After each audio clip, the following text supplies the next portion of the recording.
Aloha, thank you.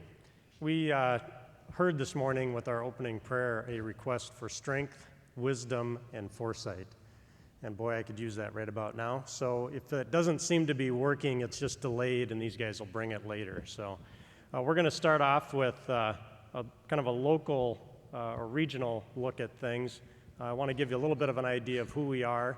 People hear our name, Braun, Intertec, and sometimes they think we make coffee pots and shavers and things like that. I can assure you that's not the case here. This is what we do. We are Braun Intertec. Intertec means interrelated technologies, and this is the suite of services that we provide, from geotechnical, environmental, et cetera, down to our two subsidiary companies which do geothermal design and installation, and then we have an information technology company. And many of you may actually know us better these days based on our subsidiary company, Agile Frameworks. We're in 17 offices in 5 states, located primarily in the upper Midwest, and recently adventured into Texas, and I'll talk more about that in a little bit here.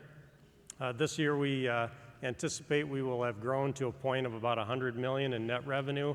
Our seasonal high is about 800 employees, and we'll average over the course of the year about 650 FTEs. We're 100% employee-owned through our ESOP and have been since 2006. Kind of work that we do, a lot of infrastructure-related work, a lot of good balance between private and public sector.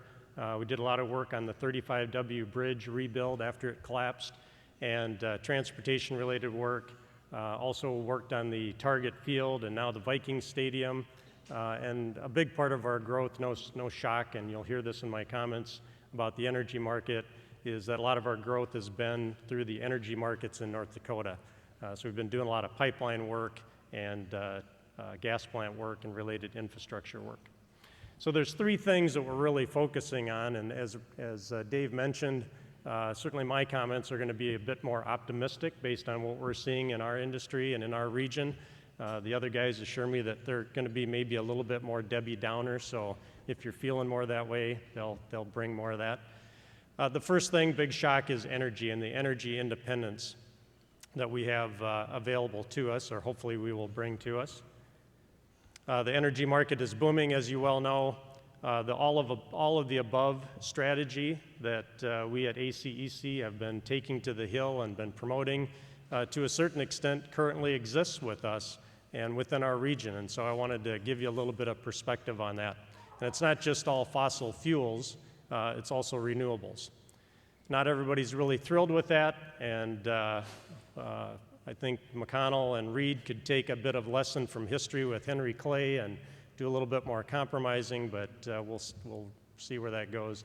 But certainly when you think of the focus of this all of the above strategy is on energy independence, economic opportunities, and job creation, we have a lot of common ground to stand on.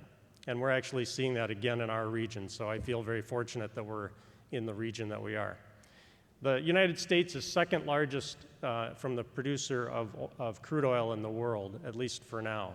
And some of the predictions out there are that within the next year,